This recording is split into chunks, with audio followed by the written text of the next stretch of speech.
உறவுகளுக்கு வணக்கம்.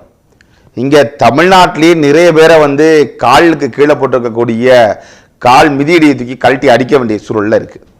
பத்தாவதுக்கு நம்ம தாயகம் சொல்லக்கூடிய ஈழத்தில் இருக்கக்கூடிய ஒரு எப்படி சொல்லக்கூடிய ஒரு துரோகியை எதை கொண்டு அடிக்கிறதுன்னு தெரியல, செருப்ப சாணியில் முக்கி அடிக்கிறதான்னு தெரியல.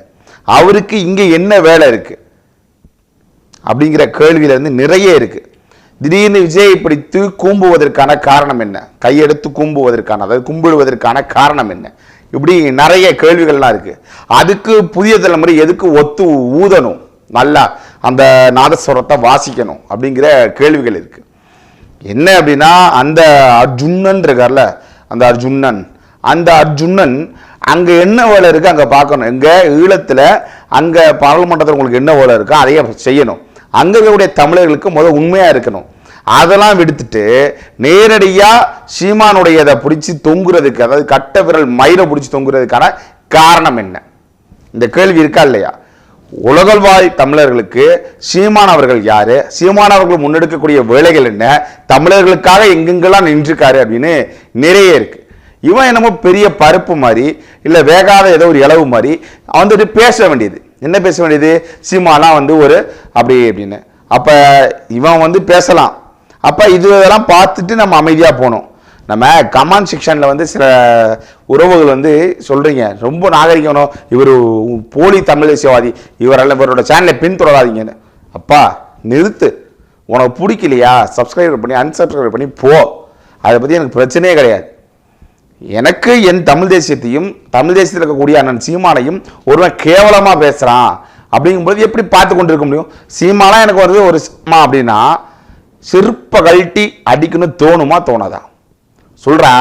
கமெண்ட் செக்ஷன் பெரிய மயிறு மாதிரி பேசிட்டு போறீல, பொத்திக்கிட்டு வேலையை பாரு. அப்புறம் இன்னொருத்த ஈழத்தில் இருக்கானா, அவன் பார்த்தீங்கன்னா அப்படியே பெரிய மயிறு மாதிரி விஜயோட இதை பிடிச்சி உருவுறான். வாயில் ஏதாவது வந்துடும், போய் தொலைங்க, உங்களுக்கு பிடிக்கலையா பார்க்காத கதிரு. அதுக்கு 10 பதிவு 15 பதிவு அவனே போட்டுக்கிறான். சரி ரைட்டு விடு. இப்போ இவர்களுக்கெல்லாம் என்ன நோக்கம் அப்படின்னா தமிழ் தேசியம் பேசக்கூடிய சீமான இகழணும். ஒரு திரை கவர்ச்சிக்கு பின்னாடி ஒரு கூட்டம் கூடிக்கொண்டு அதை வளர்த்துருச்சு, வளர்ந்து கொண்டு இருக்கு. அது மிகப்பெரிய ஒரு மோசம். நம்ம ஏற்கனவே சொல்லிட்டோம், இது ஒரு போதை வசதி போல. இந்த திரை கவர்ச்சி ஒரு போதை.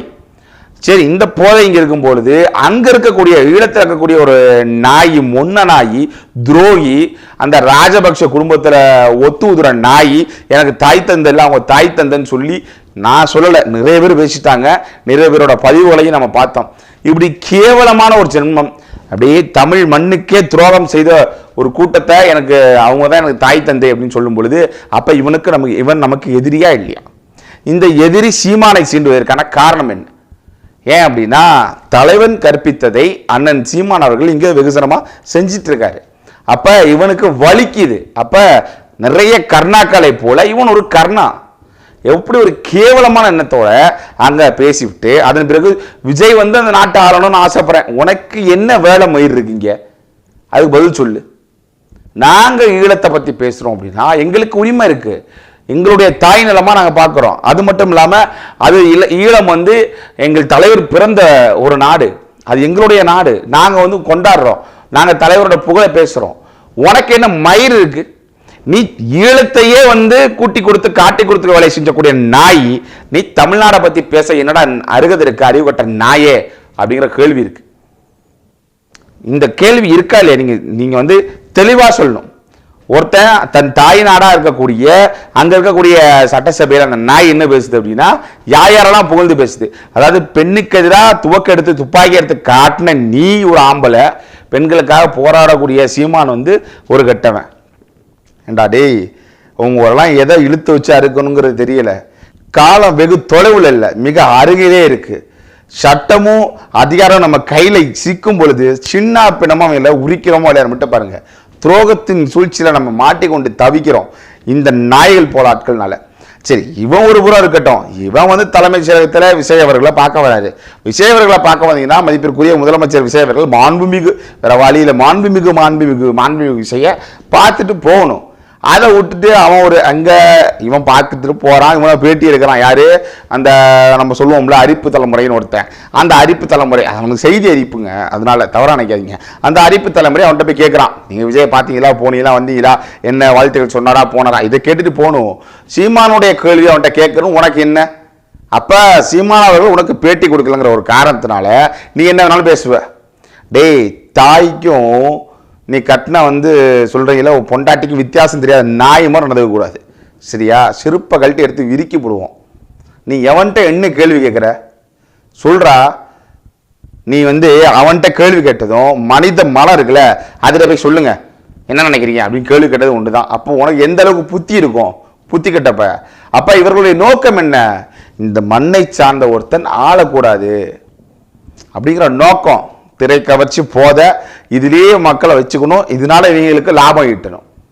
ஏண்டா நல்லா தெரிஞ்சுக்க, உலக வரலாற்றில் சீமான் தொடர்ச்சியாக சொல்லி கொண்டிருக்காரு, தற்சார்பு பொருளாதாரத்தை ஏற்ற நாடு விளங்கும், சந்தை பொருளாதாரம் நாடு விளங்காதுன்னு சொல்லிட்டு இருக்காரு. இன்னைக்கு ஐயா மோடி சொல்றாரு, தங்க வாங்குறத நிறுத்துங்க, அதாவது டூ வீலரில் போகிறத எரிபொருள் இருக்கிறத பயன்பாட்டை குறைங்க. இதை தான் சீமான் சொன்னார்.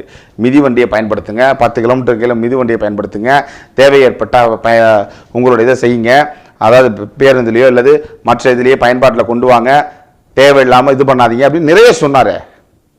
அப்போ எதிர்காலத்தை முன்கூட்டியே கணிக்கக்கூடிய சீமான் ஒரு இதுவும் இல்லை, ஒன்றுமே தெரியாது, நிறைய இலவசங்களை அப்படியே திட்டங்களை அள்ளி விட்டுவிட்டு நீ கஜானா காலியாச்சுன்னு சொல்கிறவன் உங்களுக்கு தலைவன். இதெல்லாம் கேள்வி குத்தா இருக்கா இல்லையா? இதில் பள்ளிக்கல்வித்துறை அமைச்சர்னு ஒரு அமைச்சரை போட்டிருக்காங்க. அந்த அமைச்சரோட படிப்பெல்லாம் பார்க்கும்போது நாறுது, முகநூல் நாறுது, அந்த எக்ஸ்தலம் நாறுது, ஒரே நாத்தம், ஏமாத்திட்டு உட்காந்துருக்காங்களே அப்படின்னு நாத்தமாக நாறுது. ஆமாம், இவன் எவ்வளோ பெரிய ஒரு துரோகி கூட நின்று போட்டா போட்டிருக்கான் தெரியுமா? பார்த்தீங்கன்னா தெரியும், இவன் ஒரு துரோகி. அப்போ யார்? நம்ம தமிழினத்துக்கு துரோகியாகக்கூடிய அர்ஜுனா ஒரு துரோகி. அதே போல் இங்கே பல்விக்கல்வித்துறை அமைச்சராகக்கூடிய மாண்புமிகு அமைச்சர் அவர் ஒரு துரோகி. இப்படி துரோகியாக இருக்கக்கூடிய காரணம் என்னப்பா? நீ யார் கூட நிற்கிற? இதுக்கு முன்னாடி வலையொலியில் பேசும்பொழுது அந்த நபர் சொல்கிறாரு, யார்? இந்த பல்விக்கல்வித்துறை அமைச்சராகக்கூடிய நபர், நான் இந்த தமிழுக்கு அப்படியே தமிழுக்கே உகந்தார் போல, தமிழுக்கே பிறந்தார் போல அப்படியே அள்ளி விட்டு அப்படியே சவுட்ட வேண்டியது. இன்னைக்கு கண்டனாயோட நின்றுட்டு புகைப்படத்தை எடுத்து காட்ட வேண்டியது வெக்கமா இல்லை? எவ்வளோ குற்றங்களை செஞ்சுருக்காங்க, கொஞ்சமாவது மண்டையில் இருக்கா? நான் ஓட்டு போட்ட மகத்தான அந்த மனிதர்களாகக்கூடிய மக்கள்கிட்ட கேட்குறேன். விஜய் என்ன சொன்னார்? விஜய் அவர்கள், நான் தூய சக்தி, திமுக தீய சக்தி. சரி, நீங்கள் தூய சக்தி தானே, அவர் தீய சக்தி தானே. அப்போ அவர்கள் அறிவித்த திட்டங்கள் என்ன, நீங்கள் அறிவித்த திட்டங்கள் என்ன, அவங்க எப்படி செயல்படுத்துனாங்க, நீங்கள் எப்படி செயல்படுத்த போறீங்க? இந்த கேள்விலாம் இருக்குல்ல. இல்லை இலவசங்கள் அள்ளி விடுறது நாட்டுக்கு நல்லதா, மக்களுக்கு நல்லதா, இல்லை இலவசங்களே இல்லாத சூழலை ஏற்படுத்தி மக்களோட பொருளாதாரத்தை மேம்படுத்துறது நல்லதா? இந்த கேள்விலாம் இருக்கா இல்லையா? இந்த கேள்விக்கெல்லாம் பதில் உண்டா?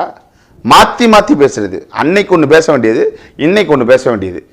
நீங்கள் தீய சக்தி தூய சக்திங்கெல்லாம் கிடையாது, நீங்கள் மற்றும் ஒரு திமுக மற்றும் ஒரு தீய சக்தி, இதுதான் உண்மை. எதையாவது ஒரு இடத்துல நேர்மையாக உண்மையாக உளமாற இருந்திருக்கார மக்களாக நீங்க சிந்திங்க. ஓட்டு போட்டீங்க, நீங்க எதற்காக என்ன காரணத்துக்காக ஓட்டு போட்டீங்கன்னு தெரியாது. கொஞ்சமாவது யோசிச்சு பாருங்க. இன்னைக்கு கட்சியில் இருக்க 80% பேர் குற்ற பின்னணியில் இருக்காங்கன்னு நான் சொல்லல, அறிக்கை சொல்லுது. ஏமாற்று வேலை. சரி, தூய சக்தியா இருக்கிறவரு இந்த லாட்சி மார்டின் இருக்காரு, அவருடைய மருமகன் மரியாதைக்குரிய மாண்புமிகு அமைச்சர் ஆதவர்ஜுனன் அவர்கள் என்ன வேலைகளை செய்து கொண்டிருந்தார், அவர் என்னென்ன வார்த்தைகளை பேசினார், இதெல்லாம் நல்லதா? அதுக்கு பதில் உண்டா? கொள்ளையடிங்க, கொஞ்சமாக கொள்ளையடிங்க, இது நான் சொல்லல, அவர் சொன்னது தான். அப்போ இது மாதிரி வார்த்தைகள், இது மாதிரி செயல்கள்லாம் நல்லதா? இல்லை கட்சி விட்டு கட்சி தாவி நிர்மல் குமார்னு ஒருத்தர் இருக்காரு, மதிப்பிற்குரிய அமைச்சர், அவர் நல்லவரா? அது எப்படி தீய சக்தி தூய சக்திக்கு, தீய சக்தியிலேருந்து வந்தவங்க தூய சக்தியாக மாறிடுறான்? எனக்கு புரியவே இல்லை.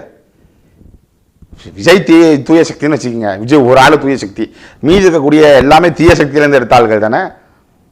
தூய சக்தி ஒரு ஆள் எப்படிப்பா எல்லாத்தையும் தீய சக்தியாக இருக்கக்கூடிய இவங்களை தூய சக்தியாக மாற்றிடும்? எனக்கு புரியவே இல்லை. நல்லா தெரிஞ்சுக்கங்க. அதாவது ஒரு நீர் பயணப்பட்டு நேரடியாக, அதாவது நன்னீராக இருக்கக்கூடிய ஒரு நீர் பயணப்பட்டு நேரடியாக ஒரு சாக்கடையை தேடி போகுது அப்படின்னா, அந்த சாக்கடை தேடி போகுதுன்னா அந்த நீர் வந்து நல்ல நீராக இருக்காது. இந்த பயணப்பட்டு போகிற நீர் நல்ல நீராக மாறாது, சாக்கடை நீராக தான் மாறும். அதனால தெளிவாக தெரிஞ்சுக்கணும். ஏன்னா பயணப்பட்டு போகக்கூடிய இடம் அப்படி.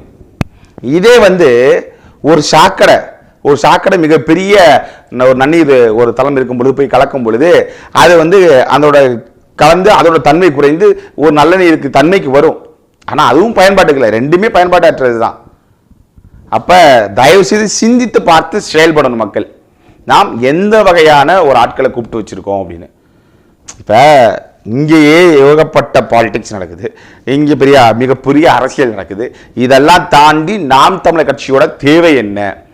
இங்கே இருக்கக்கூடிய மண்ணு மரம் மக்கள் அப்படின்னு அனைத்துக்கும் ஒரு அரசியல் வேணும் அப்படின்னு அண்ணன் சீமான் பேசுறாரு.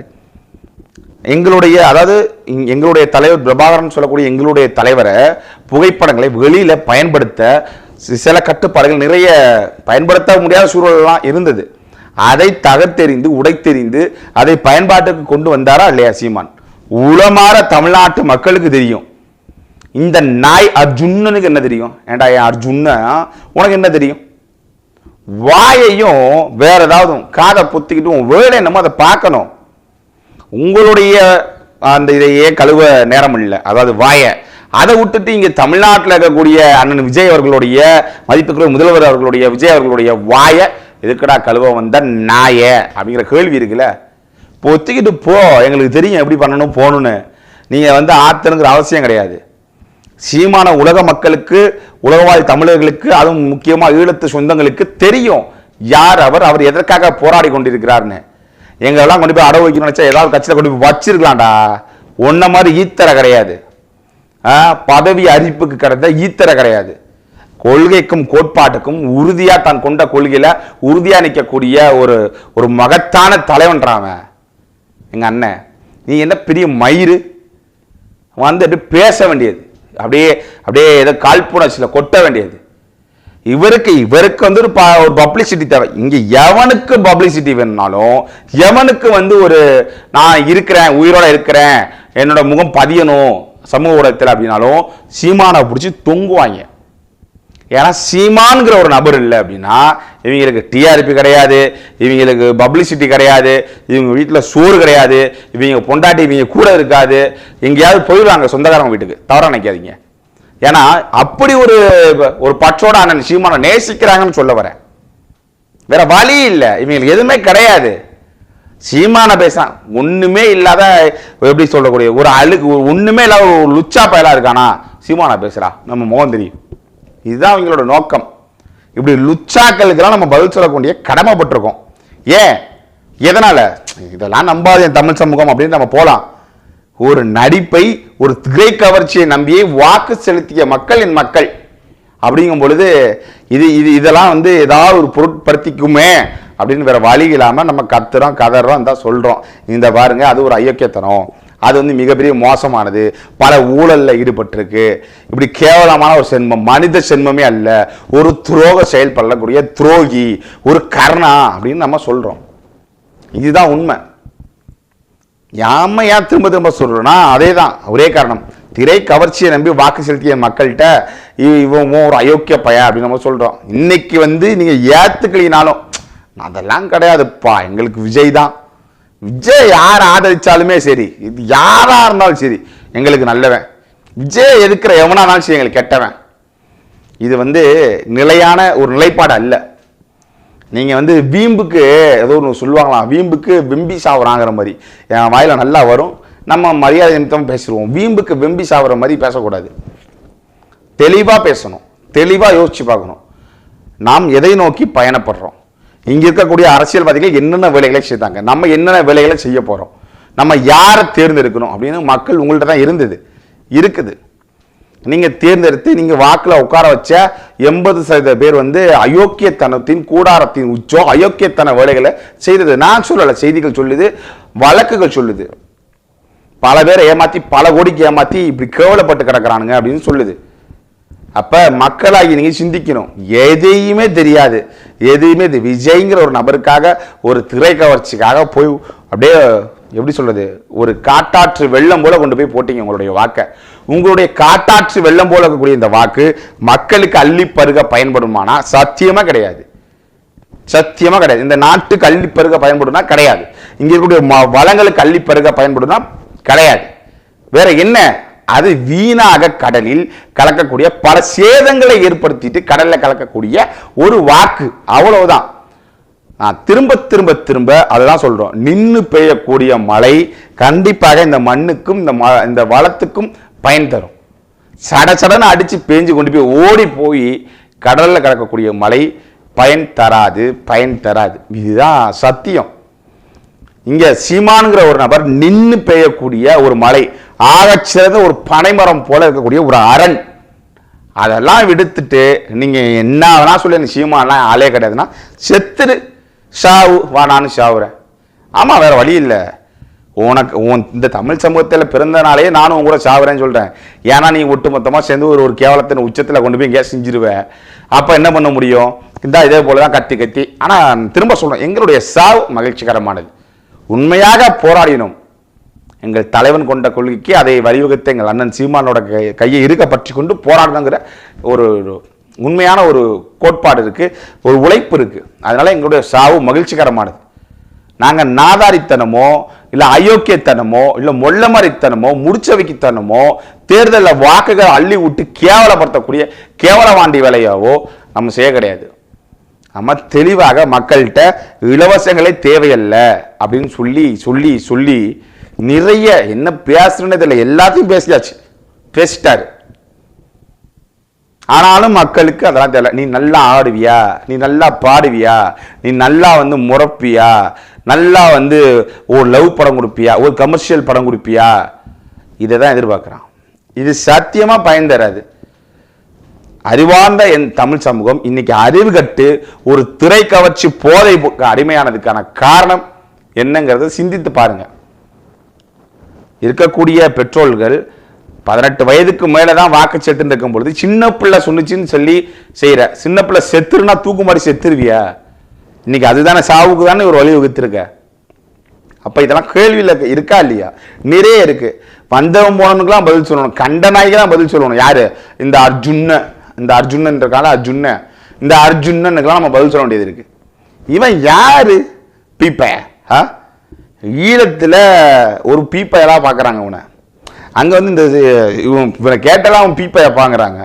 அப்படிப்பட்ட ஒரு பீப்பைய எவ்வளவு ஒரு கடுமையான சொல்ல அவன் மேல சொல்ல வேண்டியதா இருக்கு. ஏன்னா அதுக்கு நரவலுக்கு கேவலம். அப்படிப்பட்ட ஒரு சென்மம். அதை பிடிச்சுக்கிட்டு இங்க இருக்கக்கூடிய ஊடகத்தோட எப்படி சொல்றது, ஜனநாயகத்தின் 4வது தூணு போய் நீட்டுது அவன் முன்னாடி. பேசுங்க, நல்லா பேசுங்கன்னு. அப்ப எரிச்சல் உண்டாகுமா ஆவாதா?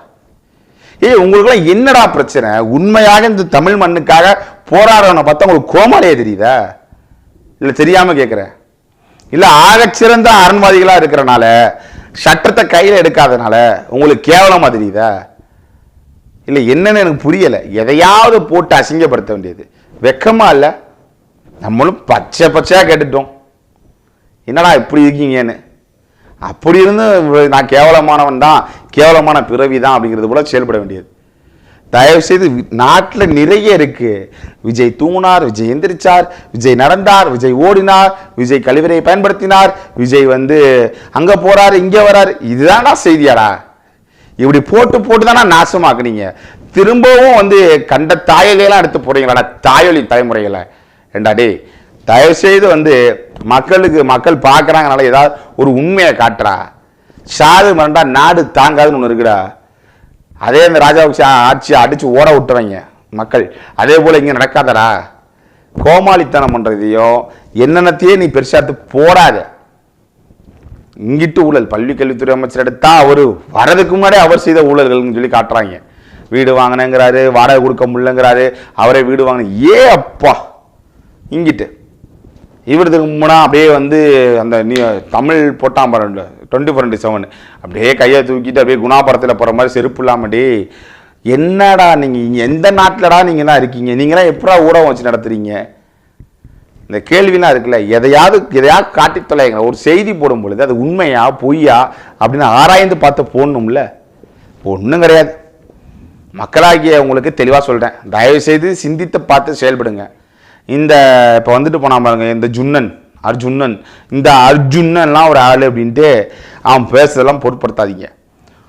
உங்களுக்கான தேவை, உங்களுக்கான களம் நாம் தமிழர் கட்சி. உங்களுக்கான தேவை கண்டிப்பாக நாம் தமிழர் கட்சியில் இருக்குது. கண்டிப்பாக நாம் தமிழர் கட்சி ஒரு நாள் இந்த ஆட்சி அதிகாரத்துக்கு வரும். அது வராது இந்த தலைமுறை இல்லைனாலும் கண்டிப்பாக ஒரு தலைமுறை அதை மீட்டு எடுக்கும். அதில் மாற்றுக்கிறதே கிடையாது. அதனால் மக்களாகிய நீங்கள், அதாவது நாம் தமிழர் கட்சிக்கு வாக்கு செலுத்தின மக்களே, நீங்கள் உறுதுணையாக இருங்க, உறுதியாக இருங்க. கண்டிப்பாக ஒரு நாள் நம்ம வெல்வோம்.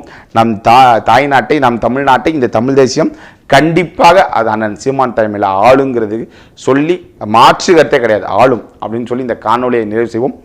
நன்றி.